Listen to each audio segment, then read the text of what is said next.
اعوذ باللہ من الشیطان الرجیم بسم اللہ الرحمن الرحیم۔ سورہ مائدہ کی 2 آیتیں پڑھ رہا ہوں، آیت نمبر 65، آیت نمبر 66۔ وَلَوْ أَنَّ أَهْلَ الْكِتَابِ آمَنُوا وَاتَّقَوْا لَكَفَّرْنَا عَنْهُمْ سَيِّئَاتِهِمْ وَلَأَدْخَلْنَاهُمْ جَنَّاتِ النَّعِيمِ۔ اور اگر اہل کتاب ایمان لاتے اور اللہ سے ڈرتے تو ہم ضرور ان کی برائیاں ان سے دور کر دیتے اور ان کو نعمتوں کے باغات میں داخل کرتے۔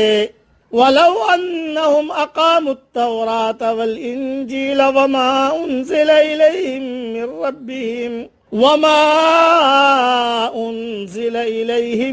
ربهم لَأَكَلُوا من فوقهم ومن تحت أرجلهم۔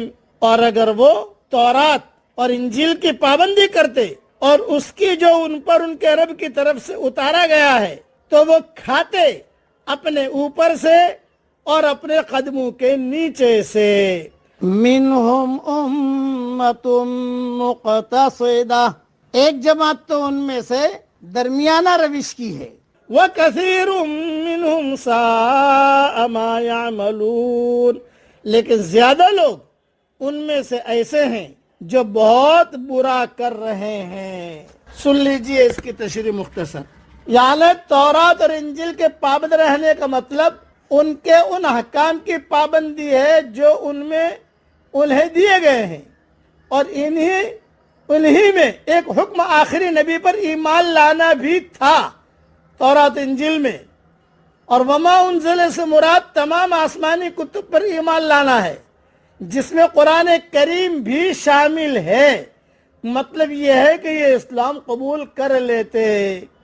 اچھا، اور یہ کہ اوپر نیچے سے کھاتے، یعنی کثرت سے انواع اور اقسام کے رزق اللہ تعالی مہیا فرماتا، یا اوپر سے مراد آسمان ہے، یا حسب ضرورت خوب بارشیں برساتا، نیچے سے مراد زمین ہے، یعنی زمین اس بارش کو اپنے اندر جذب کر کے خوب پیداوار دیتی، نتیجتاً شادابی اور خوشحالی کا دورہ ہوتا، جس طرح ایک دوسرے مقام پر فرمایا گیا ہے وَلَوْ أَنَّ أَهْلَ الْقُرَىٰ آمَنُوا وَاتَّقَوْا لَفَتَحْنَا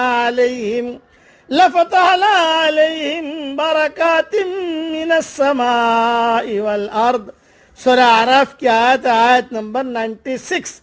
اگر بستیوں والے ایمان لائے ہوتے اور انہوں نے تقوی اختیار کیا ہوتا تو ہم ان پر آسمان اور زمین کے برکات کے دروازے کھول دیتے۔ بس اس کے لیے یہ آیت ہے صرف یہود نصارہ کے لیے نہیں ہے، ہمارے لیے بھی ہے۔ وَلَوْ أَنَّهُمْ أَقَامُوا التَّوْرَاةَ وَالْإِنْجِيلَ، وہ ٹھیک ہے، اور ہمارے لیے اگر ہم قرآن پر عمل کریں، حضور صلی اللہ علیہ وسلم کے طریقوں پر عمل کریں تو ہم بھی اوپر سے نیچے سے کھائیں گے، خوب برکتیں ہوں گی۔ اب اس کی مختصر نصیحت سن لیجئے۔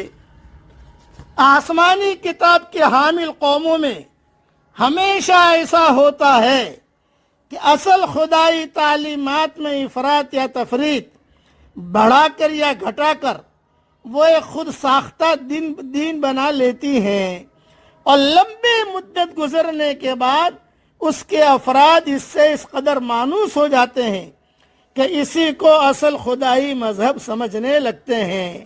ایسی حالت میں جب خدا کا سیدھا اور سچا دین ان کے سامنے آتا ہے تو وہ اس کو اپنے لیے غیر مانوس پا کر متوحش ہوتے ہیں۔